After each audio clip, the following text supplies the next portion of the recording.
Catherine closed the car door and felt she was closing a chapter of her life. Her grandmother's funeral had ended hours ago, but to her it seemed like years. She had driven aimlessly through the streets of San Francisco, her hands trembling on the steering wheel, not from fear, but from a deep emptiness that hurt with every breath. She had built a tech empire. She had money, penthouses, recognition, but none of that mattered. She was adrift in an ocean of pain she didn't know how to navigate. When she stopped the car, she didn't even know where she was. She walked to a small park tucked between the buildings in the Mission District. Green wooden benches, leafy trees, a silence that contrasted with the turmoil inside her. She let herself fall onto a bench, as if her legs could no longer bear the weight of her sadness. Her gray tailored suit was impeccable, her luxury watch gleaming, but inside she felt like she was about to crumble. She remembered the last time she had hugged her grandmother in the hospital. The woman had held her hand with fragile fingers and whispered that God had a beautiful plan for her, that she would soon find someone special. At that moment, she hadn't understood. Now it seemed like a cruel reminder of how alone she was. That's when she heard something that pulled her from her dark thoughts. A female voice, soft as a breeze through trees, began to sing somewhere nearby. It wasn't perfect, didn't have technical polish, but it had something more valuable. It had soul. The simple melody, accompanied by guitar, cut through the air straight to her shattered heart. It spoke of hope, of light even in the deepest pain, that no loss is greater than the love that remains. Catherine slowly lifted her head, searching for the source of that voice. On the other side of the park, under a blooming magnolia tree, she saw a young woman sitting with a guitar in her hands. She wore a simple, light-colored dress that danced in the wind, curly and voluminous hair falling over her shoulders as she sang with closed eyes. There was something in the way she surrendered to each note that made Catherine forget her own suffering for a moment. The tears she had been holding back began to roll down her cheeks. The young woman sang about walking through the dark valley without fear, about finding comfort when everything seems lost. Every word seemed written specifically for her. Catherine didn't know if she believed those promises, but something in that song made her want to believe. For the first time since her grandmother fell ill, she felt she could breathe a little deeper. The young woman opened her eyes as she finished the song, and her gaze met Catherine's across the park. For one eternal second, something passed between them, an inexplicable silent connection. Neither looked away. In that instant, Catherine understood that perhaps that encounter wasn't coincidence. The young woman offered a small but genuine smile, as if she understood exactly what she was going through. Catherine wiped away her tears, feeling exposed but relieved. She remained seated listening to two more songs. Each spoke of faith, overcoming, light in darkness. And Catherine absorbed them like a desert absorbs rain. When the woman packed up her guitar and stood up, Catherine felt an urgency not to let her leave without saying something. She stood up with her heart racing, but her feet were frozen. What would she say? The young woman started walking toward the exit, guitar over her shoulder and a small backpack on her back. Catherine took one step, then another, but the words wouldn't come out. The woman stopped, as if sensing the gaze on her, and turned around. Her brown eyes, warm and full of peace, studied her for a second before she nodded slightly and continued on her way. Catherine stood still, watching her disappear, not knowing she had just met the woman who would change her destiny forever. If you're enjoying this story, don't forget to subscribe to the channel. Leave your like and comment what city you're watching from. Your participation is very important to us. Catherine returned to the park the next day without questioning why. She had woken up thinking about that voice, about the songs that spoke of hope. She had spent the night reliving the funeral and her grandmother's last words, but also remembering the strange peace she felt, listening to the young woman sing. It was 3 p.m. when she parked in the same spot. She got out wearing tailored pants and a silk blouse, trying to look presentable despite still feeling broken inside. She walked to the park with her heart racing, fearing she wouldn't be there, that the encounter had been unique, But when she arrived, there she was, under the magnolia tree, tuning her guitar. Catherine felt such great relief that she had to stop to catch her breath. She sat on the same bench where she had cried, keeping her distance but with eyes fixed on her. The young woman wore a long floral skirt and simple white blouse. Her hair was loose, forming a natural frame around her face. When she began to sing, Catherine felt that inexplicable peace again.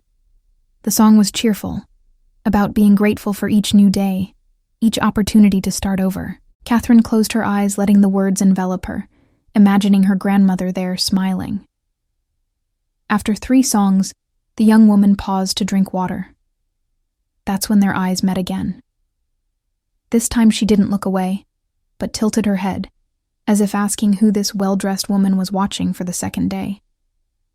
To Catherine's surprise, it was the young woman who stood up and walked toward her with calm steps. When she arrived, what Catherine saw wasn't distrust, but pure compassion. The young woman stopped in front of Catherine with a gentle smile on her lips. Up close, Catherine noticed details she hadn't seen before. A small scar above her left eyebrow, the way her eyes shone with genuine kindness, the simple wooden necklace she wore around her neck. "Good afternoon," she said with a soft voice, and Catherine noticed she had a slight southern accent. "I saw you here yesterday, too." "Good afternoon," Catherine replied, her voice coming out hoarser than expected. The young woman remained standing before her, studying her with those brown eyes that seemed to see beyond the expensive clothes and corporate posture. "Yesterday you were crying. Today you came back, and even without tears you still carry something very heavy." Catherine swallowed hard, surprised by this stranger's perception. No one else had noticed her pain, or if they had, they preferred to ignore it. "I lost my grandmother 5 days ago," she confessed, not knowing why she was sharing this with a complete stranger.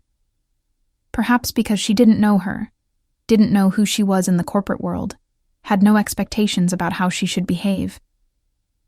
"I'm so sorry," the young woman responded with genuine empathy. Losing someone we love is like having a piece of our soul torn out. There was something in the way she said it that made Catherine understand she truly knew what she was talking about. These weren't empty words of courtesy, but the testimony of someone who had also known that pain. The young woman sat beside her on the bench without asking permission, leaving respectful space between them. From her backpack, she took out a small thermos and 2 plastic cups. "I know we don't know each other," she said while pouring steaming coffee into one of the cups. "But sometimes hot coffee helps more than 1,000 words." She handed the cup to Catherine, who accepted it with trembling hands, deeply touched by this simple but humane gesture. The aroma of coffee with cinnamon filled the space between them, creating unexpected intimacy. Catherine took a sip and felt the hot liquid go down her throat, awakening something inside her that had been asleep. "Thank you," she murmured. And this time she wasn't just thanking for the coffee. They sat in silence for several minutes, drinking coffee and watching the park. Catherine noticed how some children played near the fountain, how an elderly couple walked hand in hand, how life continued even though for her it had stopped. "My name is Maya," she said finally, breaking the silence. "Catherine," she responded, and for the first time in days she managed to sketch something like a smile.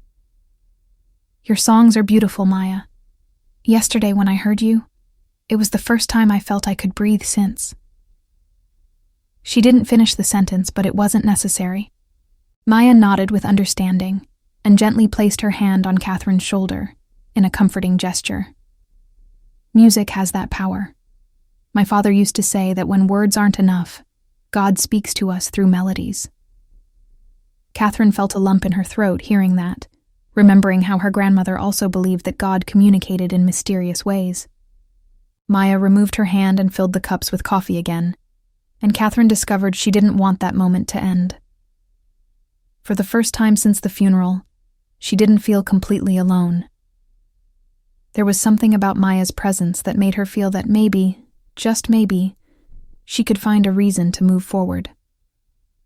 The following days became a comforting routine. Catherine returned to the park every afternoon, and Maya was always there, under the magnolia tree, waiting with that warm smile. She no longer sat on a distant bench pretending to be just another passerby. Now she went straight to the bench next to Maya, and they shared coffee while talking between one song and another. Sometimes they only exchanged a few words. Other times they remained in comfortable silence. Catherine discovered that shared silence healed more than any expensive therapy her business friends had recommended. In the park, she wasn't the CEO of a successful tech company. She didn't have to pretend to be strong. She didn't have to meet expectations. She was simply Catherine, a woman trying to find meaning in life after losing who she loved most. And Maya never demanded she be more than that.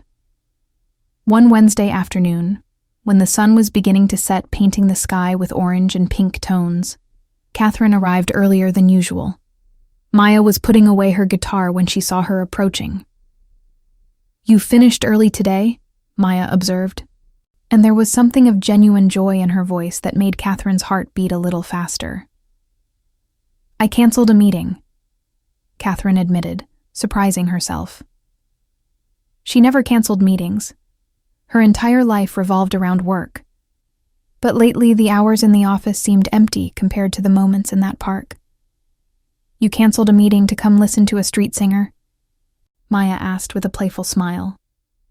"You're not just a street singer," Catherine responded seriously. "You're someone who's helping me remember how to keep living." The words came out before she could stop them, raw and honest. Maya looked at her with those eyes that seemed to understand everything without need for long explanations. "Come with me," Maya said, and for the first time since they met, they left the park together. They walked through the streets of the Mission District, while the sunset unfolded over the city. Catherine noticed things she had never seen before. The smell of tacos coming from a food truck, the sound of children's laughter playing in a small plaza, the warmth of people greeting each other on corners. She had lived in San Francisco all her life, but always from the window of her air-conditioned car, going from one corporate building to another. Maya took her to a small diner she frequented, a humble place with formica tables and walls decorated with old photographs of the city. "They make the best chicken and waffles in San Francisco," Maya assured as they sat down. Catherine, accustomed to upscale restaurants and business dinners at exclusive places, discovered that Maya was right. The food was simple, but delicious, prepared with care, and served with genuine smiles. While they ate, Maya told her about her day, about an elderly woman who always stopped to listen and said her voice reminded her of her deceased daughter, about a child who had left $1 with a drawing in the guitar case. Catherine listened, fascinated, realizing that Maya's world was full of real human connections, something she had lost in her climb to success. "I want you to know something," Catherine said after a long silence, wiping her hands with a paper napkin. "I haven't been completely honest about who I am." Maya looked at her with curiosity but without judging, waiting for her to continue. "I'm an entrepreneur. I have a large tech company, with many employees and important projects. I have money, penthouses, everything that supposedly should make a person happy." She paused, looking for the right words. "But when my grandmother died, I realized none of that mattered. I worked so hard, built so much, and in the end I was alone. I had no one to share my success with, no one who really knew me beyond business."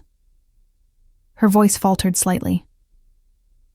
"My grandmother always said that God had someone special prepared for me, someone who would love me for who I am and not for what I have. She prayed for that until her last day, but I never paid attention. I was too busy building an empire that now feels like an empty prison." Catherine raised her eyes to see Maya's reaction, fearing to find pity or, worse, sudden interest now that she knew she had money. But what she saw in Maya's eyes was only understanding and tenderness. "Thank you for trusting me," Maya said softly. "And just so you know, I already suspected." Catherine blinked in surprise. "You knew?" Maya nodded with a small smile. Catherine, you arrive in a luxury car, wear designer clothes. Your watch probably costs more than my 6 months' rent. You don't need to be a detective to notice you have money." She paused. But that never mattered to me. From day one, all I saw was a woman with a broken heart who needed some comfort. Money doesn't cure pain, Catherine. Believe me, I know that. There was something in the way she said it that indicated to Catherine that she also had her own story of loss. "You too?" she began to ask, but Maya gently interrupted her. "We all carry something, Catherine. We all have battles that others don't see. The important thing is to find someone who's willing to stand by our side while we fight them." She extended her hand across the table, and Catherine took it without hesitation. The warmth of Maya's skin against hers reminded her she was still alive, that she could still feel something beyond pain. In that moment, in that humble Mission District diner, Catherine knew that Maya was different from anyone she had ever met. And something inside her began to awaken, something she had long thought was asleep forever. The days turned into weeks, and afternoons in the park became the center of Catherine's life. Her partners began to notice the change, how she now left the office punctually at 3 p.m, regardless of what meeting was scheduled. "You're different," her CFO commented one Friday morning. "Lighter, like you've let go of a weight." Catherine smiled but gave no explanations. She didn't know how to put into words what Maya meant to her. It wasn't just that she enjoyed listening to her sing or talking with her. It was something deeper, as if her soul had been waiting to find her all her life. Each afternoon she discovered something new about Maya. How she wrinkled her nose when concentrating on tuning the guitar, how she closed her eyes when reaching the highest notes, how her laughter sounded like music itself. Catherine was falling in love. And though it scared her because she was barely beginning to recover from losing her grandmother, it also excited her in a way she had never experienced before. It was as if God was fulfilling her grandmother's prayers, though she still wasn't completely sure she believed it. One rainy October afternoon, Catherine arrived at the park with 2 umbrellas under her arm. The sky was gray and threatening a storm, but she knew Maya would be there anyway. She never missed, even when the weather wasn't ideal. And indeed, there she was under the magnolia that no longer offered much protection, with the guitar wrapped in a plastic bag to protect it. "I knew you'd come," Maya said when she saw her arrive. "Of course I came," Catherine replied, opening one of the umbrellas over her. "I wasn't going to let you sing in the rain alone." She sat beside her under the other umbrella, and Maya began to play a melancholy melody that perfectly matched the sound of drops hitting the fabric. There weren't many people in the park that day, just the 2 of them, and the constant murmur of rain. "Catherine," Maya said after finishing the song, "I want to tell you something. I think it's fair that you know where I come from, since you were honest with me." She carefully set the guitar aside and took a deep breath, as if preparing to open a door she had kept closed for a long time. 3 years ago, I lost my father," Maya began, her voice soft but firm.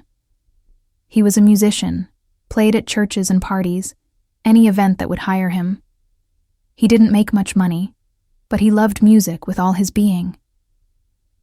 A sad smile crossed her face. "From the time I was little, he taught me to play guitar and said I had a special gift, that God had given me a voice to bless many people.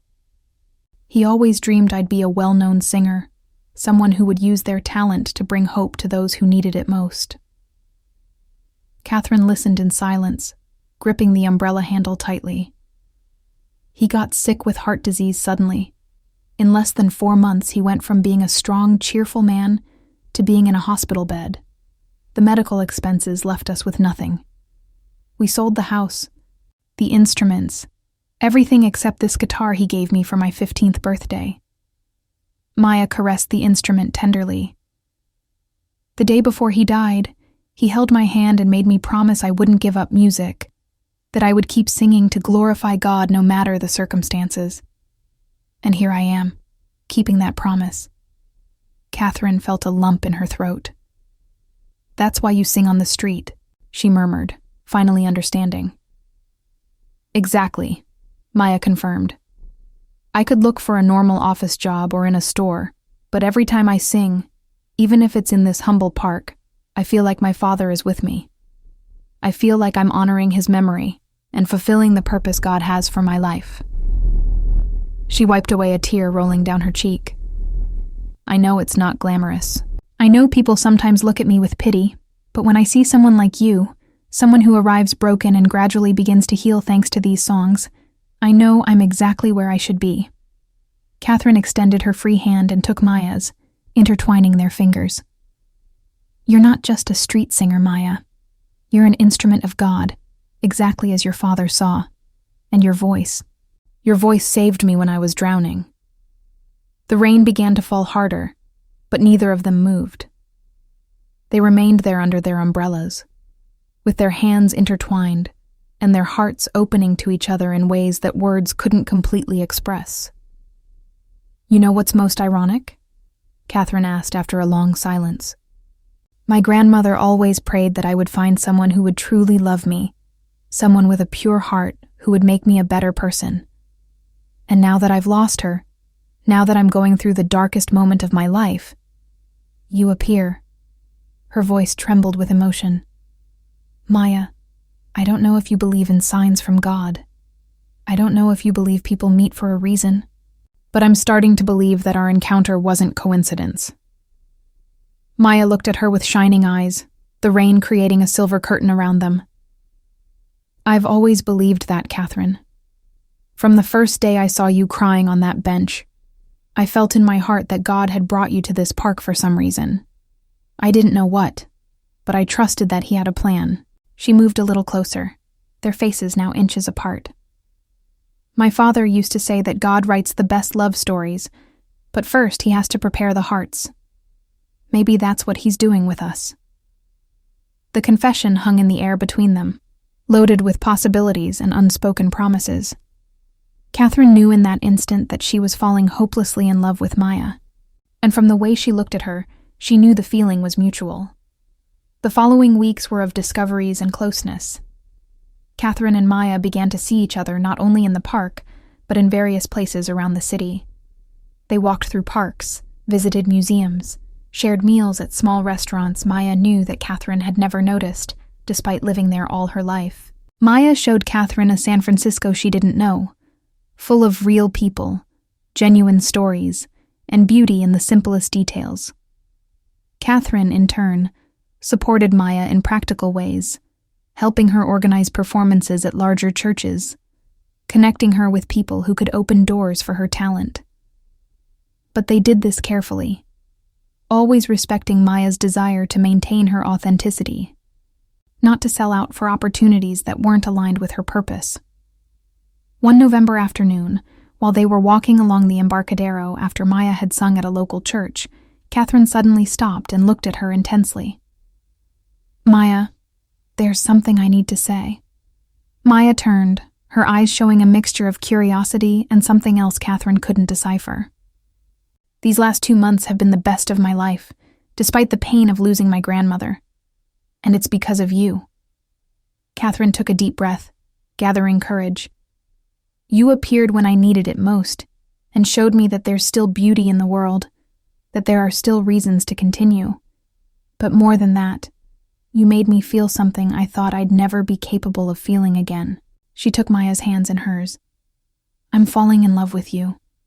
Actually, I think I already have. And I know it's fast. I know we've only known each other a short time. But I also know I've never been more certain of anything in my life. Catherine's heart was beating so hard she was sure Maya could hear it. People passed by them on the busy waterfront. But in that moment, it was as if they were completely alone in the world. Maya looked at her with eyes full of tears, a beautiful smile lighting up her face. Catherine, I also didn't expect this to happen so fast. When I saw you for the first time in that park, I just wanted to help ease some of your pain. I didn't imagine you would become the most important person in my life. She placed her hand on Catherine's face tenderly. But you're right. This isn't coincidence. Every time I pray, I feel God confirms that you're part of His plan for me, just as I'm part of His plan for you." She leaned in, and their foreheads touched, both closing their eyes and simply absorbing that moment of pure connection. "I've fallen in love with you too," Maya whispered, "and I want to build a life by your side. I want to keep singing, but now with someone who supports me.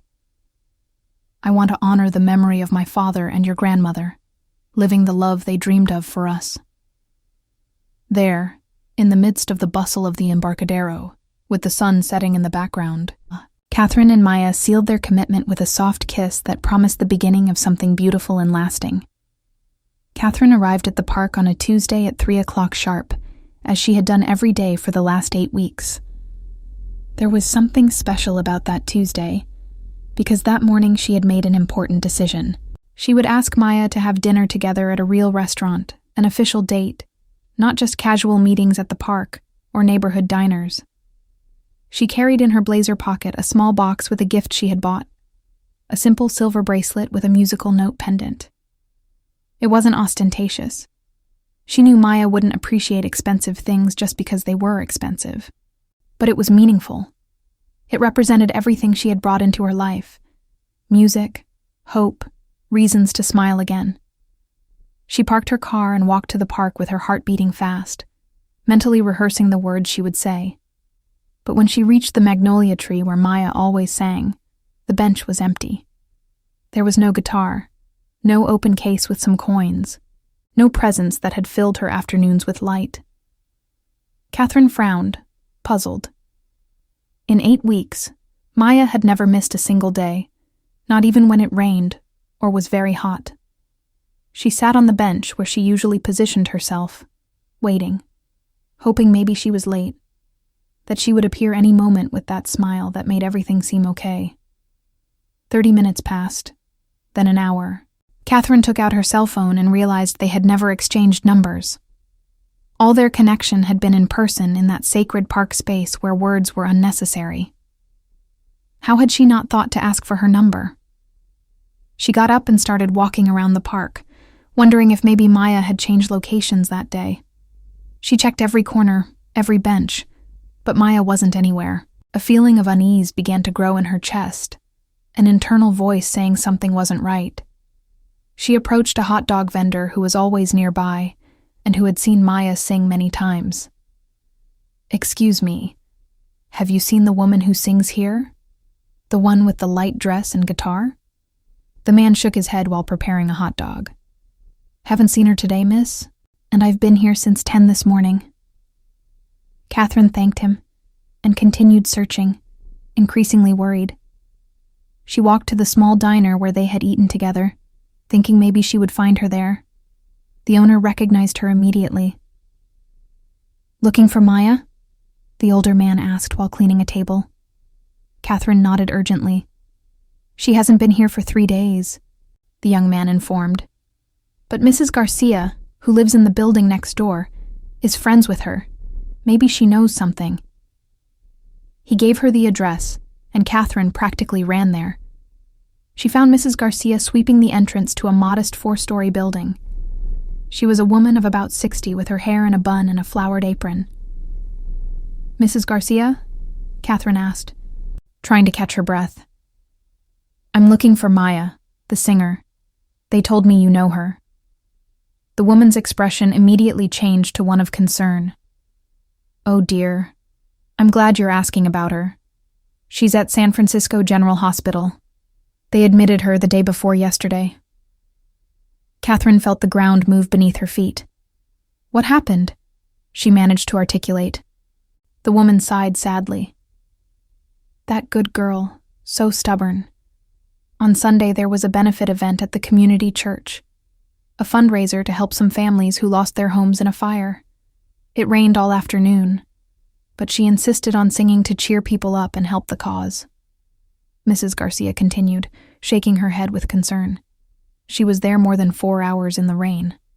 We asked her to come inside, that it was enough, but she wouldn't. She said God had given her that talent to serve others, and that a little water wouldn't stop her." The woman wiped her eyes with the edge of her apron. Monday, she woke up with a very high fever, coughing horribly. I called the ambulance myself because she was turning purple from coughing so much.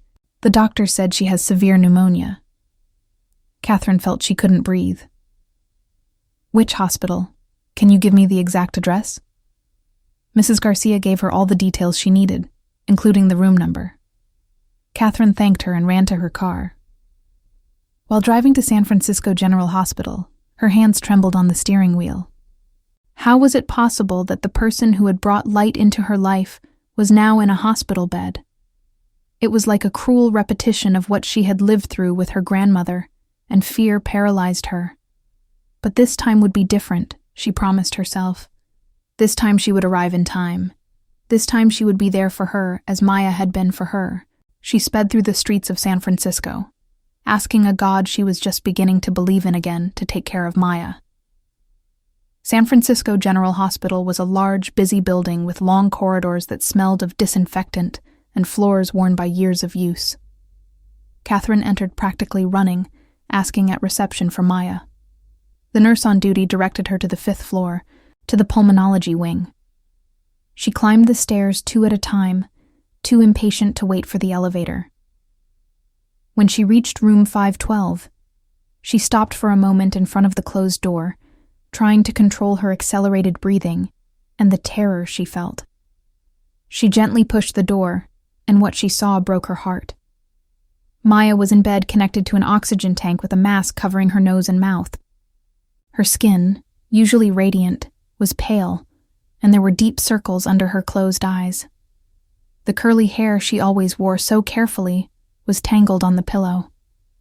Catherine approached slowly, as if afraid to wake her, or that she would disappear if she made any sudden movement. She sat in the chair beside the bed and took her hand, which was cold despite the blankets. "Maya," she whispered, though she couldn't hear her. "Please, you have to get better. You can't leave me now. Not when I'm just starting to live again." Tears began to roll down her cheeks as she squeezed the hand of the woman who had become her reason to believe in miracles. Catherine didn't move from that chair for the next several hours. When night came, a nurse entered to check Maya's vital signs and was surprised to see her there. "Are you family?" she asked while adjusting the IV. I'm someone who loves her very much," Catherine responded with a hoarse voice. The nurse, a middle-aged woman with a maternal expression, smiled with understanding.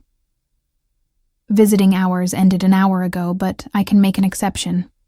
I can see she's important to you." She noted something on the medical chart. "Her condition is delicate. The pneumonia has affected both lungs quite a bit. The doctors are keeping her sedated so her body can rest and recover. We need to wait to see how she responds to the antibiotics in the next 48 hours. Catherine felt a chill. "Is it serious?" The nurse hesitated before responding. "Yes, it's serious. But she's young and strong. She has good chances if there are no complications. The best thing you can do is talk to her, even if it seems like she's not listening. Studies show that patients respond to the voices of their loved ones." She left the room, leaving Catherine alone again with Maya and the rhythmic sound of the machines monitoring her heart. Catherine leaned back in the chair without letting go of Maya's hand and began to speak to her in a low voice. She told her about her day, about how she had planned to invite her to dinner, about the bracelet she had in her pocket that now seemed like a foolish dream. She spoke of how the last months had been the best of her life despite the pain of losing her grandmother, because Maya had appeared like a gift from heaven to remind her that it was worth going on. "You know, Maya, when I met you, I was convinced that God had abandoned me," she confessed while gently caressing her hand. "I was angry with him for taking my grandmother, for leaving me alone. But you made me see that God hadn't abandoned me at all. He sent you with your songs, your smile, and your cinnamon coffee."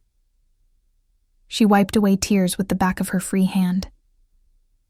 "My grandmother always prayed that I would find someone special, someone with a pure heart who would truly love me. And I believe her prayers were heard, Maya. I believe you are the answer to those prayers. Her voice broke. So you can't give up now. You have to fight. You have to come back because I love you. The hours passed slow as honey. Catherine fell asleep in the uncomfortable chair around midnight, but woke up every time a nurse came in to check on Maya.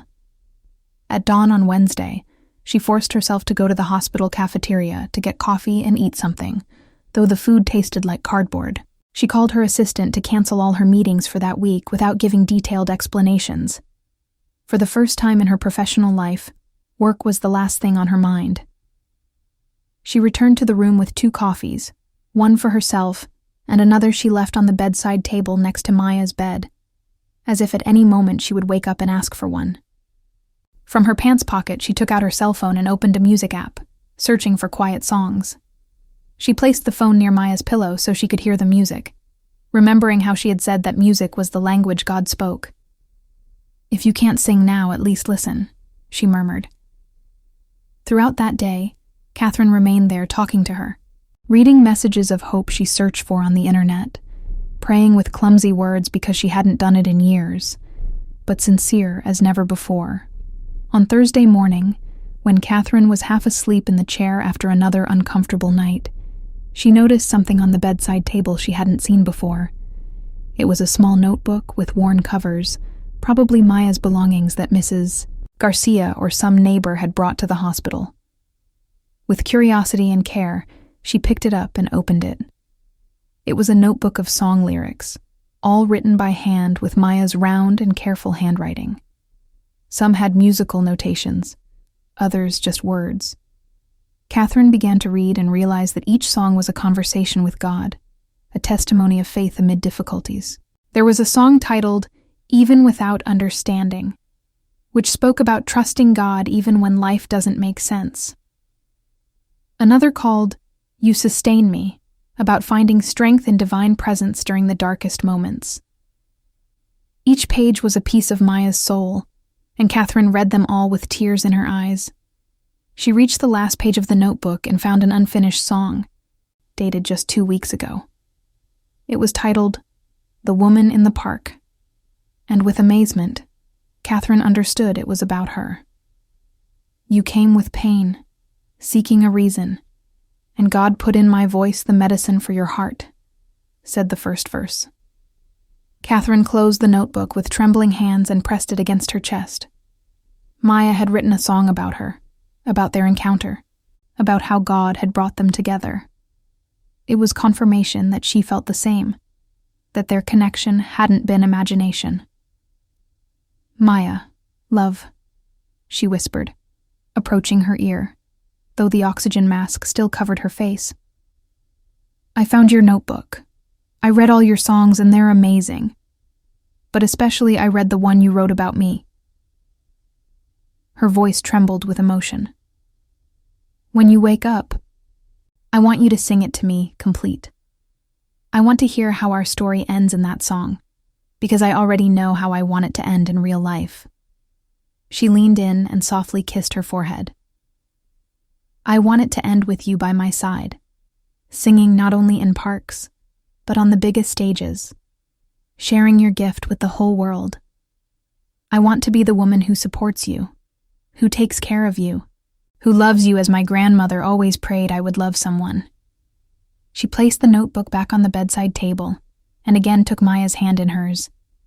She closed her eyes, and for the first time since she was a child, she prayed for real, not with memorized words, but with her heart completely open. She asked God to give her a second chance, not to take Maya now that she had finally found a reason to believe in love and miracles. It was Friday morning when Catherine noticed the first change. She was reading aloud another of the songs from Maya's notebook, one titled "Promises Fulfilled," when she saw her fingers move slightly. At first she thought she had imagined it. That lack of sleep was playing tricks on her. But then she saw it again. A small but definite movement in her right hand. "Maya," she called softly, leaning toward her. "Can you hear me? If you can hear me, squeeze my hand." For several seconds nothing happened, and Catherine began to think it had been just an involuntary spasm. But then she felt a weak pressure against her palm. It was barely perceptible, but it was there. Catherine's heart began to beat hard as she pressed the button to call the nurse. "She's reacting," she exclaimed when the woman came running. She moved her fingers and squeezed my hand. The nurse quickly checked the monitors, and a smile appeared on her face. "Her vital signs are improving. The fever has dropped considerably in the last few hours. I'm going to call the doctor." Catherine felt her legs trembling with relief and had to sit down before falling. The doctor arrived minutes later, a man of about 50 with glasses and an impeccable white coat. He examined Maya carefully, observed the monitors, checked her eyes with a small flashlight. "The antibiotics are working," he finally announced. "The infection is retreating. If she continues improving like this, we could begin to reduce the sedation this afternoon." Catherine wanted to hug the doctor, scream with happiness, but she restrained herself and simply thanked him with an emotional voice. When they were alone again, Catherine took both of Maya's hands in hers and began to cry. But this time they were tears of gratitude and not fear. "You did it," she whispered. "I knew you were strong. I knew you would come back." She spent the rest of the morning sitting beside her, observing every small movement, every flutter under her closed eyelids, every change in her breathing. Mrs. Garcia appeared around noon, bringing homemade food for Catherine, who hadn't eaten anything decent in 3 days. "Oh dear, you look terrible," the woman commented with maternal concern while handing her a container with chicken and rice. "You need to take care of yourself too.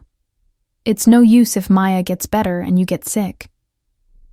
Catherine ate gratefully while the woman told her that the whole community was praying for Maya, that the church had organized a special prayer chain for her. In the afternoon, as the doctor had promised, they began to reduce the medications that were keeping Maya sedated. "The process is gradual," the nurse explained while adjusting the dose in the IV. "It may take a few hours before she wakes up completely, and when she does, she'll probably be confused. It's normal." Catherine nodded, mentally preparing herself for that moment. She got up from the chair for the first time in hours to stretch her legs, and when she returned to her place, she noticed that Maya's eyelids were moving more frequently. Her breathing had also changed. It was less deep, more conscious. Catherine took her hand and began to speak to her softly. "Maya, it's me, Catherine. You're in the hospital, but you're okay. You're recovering. Don't be afraid when you open your eyes. I'm here with you, and I'm not going anywhere." She continued speaking for the next hour, telling stories about her life, about her grandmother, about how she had learned to pray again thanks to her. And then, when the sun was beginning to set outside the hospital window, Maya slowly opened her eyes.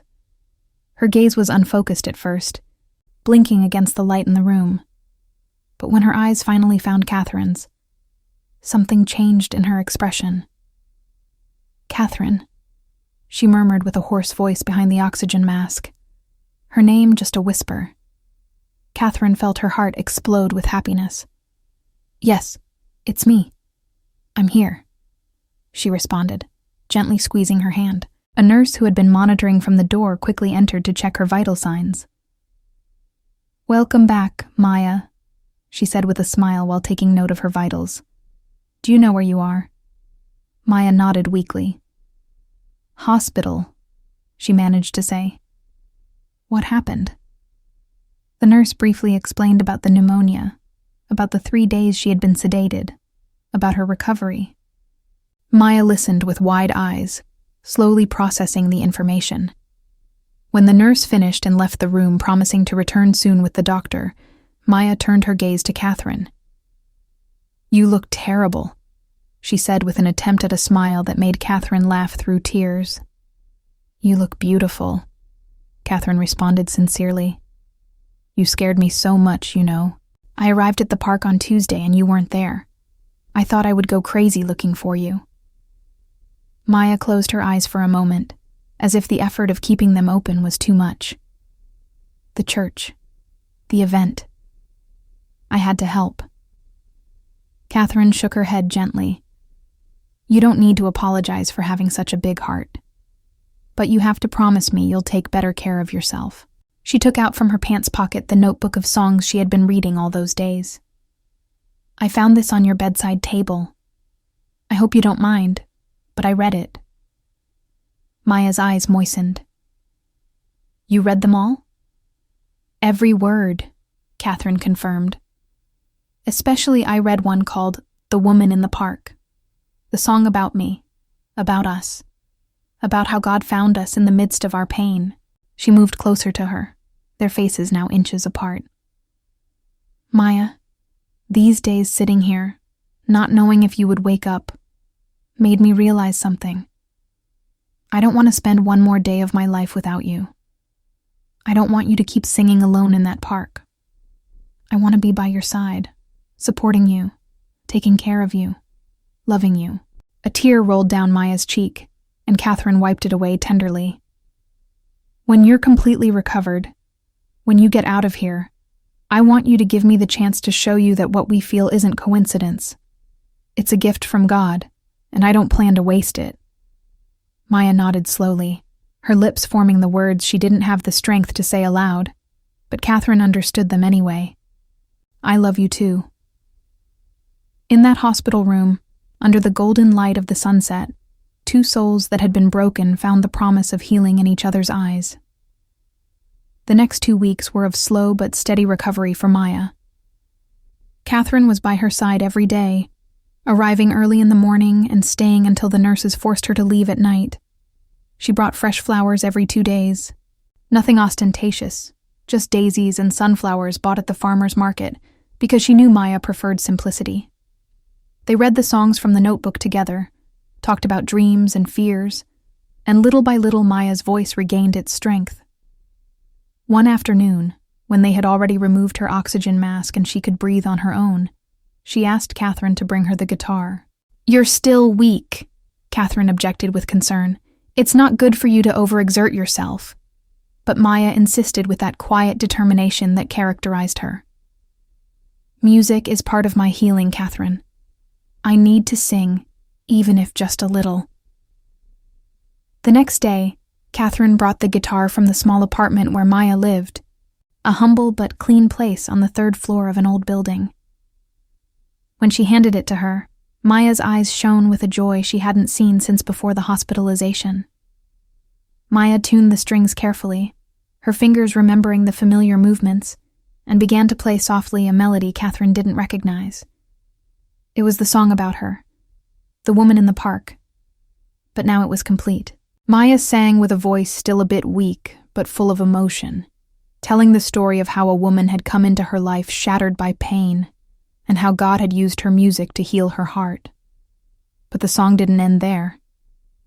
The last verses spoke of how that same woman had become her own healing, her reason to believe that God fulfills his promises in unexpected ways. You came seeking comfort and found a willing heart. But I was also lost until God put you in my life, Maya sang, while tears rolled down Catherine's cheeks. When she finished the song, Catherine couldn't contain herself anymore. She stood up from the chair and knelt beside the hospital bed, taking Maya's hands with the guitar still between them. Will you marry me? She said without planning it, the words coming straight from her heart. I know it's fast. I know we've only known each other for 3 months, but I also know I've never been more certain of anything in my life. You are the answer to my grandmother's prayers, and I want to spend the rest of my life honoring that gift God gave me. Maya looked at her with wide eyes, surprised and excited at the same time. Catherine, she whispered, carefully setting the guitar aside. I also didn't expect this to happen so fast. When I saw you for the first time in that park, I just wanted to help you heal a little. I didn't imagine you would become the most important person in my life. She placed Catherine's face in her hands. But you're right, this isn't coincidence. Every time I pray, I feel God confirming that you're part of his plan for me, just as I'm part of his plan for you. A radiant smile lit up her pale face. Yes, Catherine. Yes, I want to marry you. I want to build a life together. I want to keep singing, but now with someone by my side who supports me. I want to honor the memory of my father and your grandmother, living the love they dreamed of for us." Catherine stood up and hugged Maya carefully not to hurt her, feeling her heart was so full it could explode. They remained like that for long minutes, embraced in that hospital bed that had been witness to so much fear and was now filled with hope and promises of the future. A nurse passing through the hallway peeked in, saw the scene, and smiled before quietly closing the door to give them privacy. Maya was discharged from the hospital a week later. The doctor gave strict instructions for rest, no street singing for at least a month, and treatment with inhalers to strengthen her lungs. Catherine insisted she stay at her apartment during recovery, a spacious and comfortable penthouse in Pacific Heights. At first, Maya resisted. She didn't want to be a burden, but Catherine explained that the apartment had spare rooms and that she would feel calmer knowing she was well cared for. She hired a private nurse who checked on Maya twice a day and made sure she had everything she needed. During those weeks of living together, their relationship deepened in ways that hadn't been possible in the park. They cooked together, though Catherine admitted embarrassed that her culinary skills were limited, and Maya laughed while teaching her how to make proper Southern biscuits. They watched movies in the afternoons, talked late into the night about their childhoods, their dreams, their fears. Catherine told her about the pressure of running a large business, about how sometimes she felt lonely surrounded by people. Maya spoke about her difficult years after her father's death, about the nights she cried, wondering if she was really fulfilling the dream he had had for her, or just surviving. One Saturday afternoon, 3 months after Maya left the hospital, Catherine took her back to the park where they had met.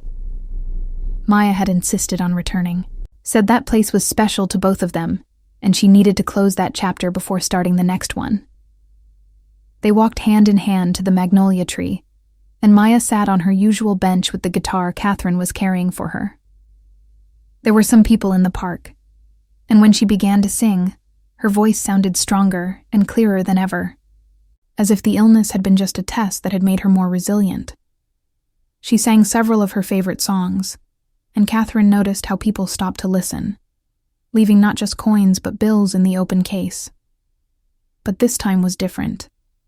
Maya wasn't singing out of necessity, but for love of the art, to fulfill the promise made to her father, to share the gift God had given her. When she finished her small impromptu concert, Catherine knelt before her once more. But this time she took out from her pocket a small velvet box. Inside was a simple silver ring with a small but significant stone. "I know you already said yes," Catherine began while people around began to realize what was happening. "But I wanted to make this official here, in the place where it all began." She opened the box. "Maya, would you do me the honor of being my wife?" The entire park exploded in applause when she, with tears of happiness running down her cheeks, said yes again. Catherine placed the ring on her finger and knew that her grandmother, from somewhere in heaven, was smiling, seeing that her prayers had finally been answered. The following months were of planning and growth. Catherine and Maya decided their wedding would be simple, but meaningful. No unnecessary luxuries or ostentatious parties. They wanted something intimate that truly reflected who they were as a couple. They chose a small vineyard in Napa Valley, a peaceful place surrounded by wildflowers and leafy trees that reminded them of the park where they had met. During those months of preparation, their love only grew stronger. Catherine discovered that sharing her life with someone was infinitely better than all the business meetings and million-dollar contracts in the world. Maya, for her part, found in Catherine not just a partner, but someone who genuinely believed in her talent and wanted to help her fulfill her father's dream. Maya's musical ministry began to grow. After performances at local churches, a Christian producer contacted her interested in recording her first album. Catherine used her business skills not to pressure her, but to help her make wise decisions, making sure each opportunity was genuine and aligned with the purpose God had for her. 2 years after that afternoon in the park where it all began, Maya released her first album titled Promises Fulfilled. The album was an unexpected success in Christian music, not because it was commercially perfect, but because each song carried an authentic piece of Maya's heart. It included The Woman in the Park, the song about Catherine that now thousands of people sang in churches. The lyrics spoke of pain transformed into hope, of loss converted into purpose, of how God can take the broken pieces of a life and create something beautiful. Maya began to travel throughout the country, sharing her music and her testimony. Catherine accompanied her whenever she could, having delegated much of her company to trusted partners to be present in her wife's ministry. She discovered that her true calling wasn't just building businesses, but helping to build the dream God had placed in Maya's heart. One spring morning, 3 years after they married, they were on the terrace of their Pacific Heights apartment, having coffee and watching the sunrise when Maya gave news that left Catherine speechless. "Catherine, there's something I need to tell you," she began with a mysterious smile as they sat in the lounge chairs, watching the city wake up. "For a few weeks I've been feeling different, tired but happy. I went to the doctor before our last trip." She paused, her eyes shining with tears of joy. "We're going to have a baby." Catherine looked at her, unable to believe what she was hearing, and then a laugh of pure happiness burst from her chest. She hugged Maya carefully, as if she were the most fragile and precious thing in the world. "Really?" she asked again and again. "We're going to be mothers?" Maya nodded against her chest, both crying with happiness. That morning, on the terrace of their San Francisco apartment, Catherine and Maya completely understood that their encounter in that park hadn't been coincidence, but a divine purpose that had united them to honor God's name through their love, their music, and now their family. The baby was born on a sunny summer morning, a beautiful girl with expressive eyes who received the name Helena in honor of Catherine's grandmother. When Catherine held her daughter for the first time, with Maya lying exhausted but radiant in the hospital bed, she felt the circle was perfectly closing. Her grandmother had prayed for someone special for her. Maya's father had dreamed she would bless lives with her music, and God had fulfilled both prayers in a more beautiful way than either could have imagined. And so ends the story of how a song in the park united two lost souls and transformed them into a love that honors God.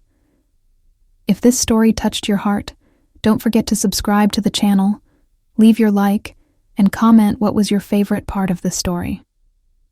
May God bless your life abundantly. May He illuminate your path in dark moments, and may He allow you to recognize the angels He places in your path disguised as ordinary people.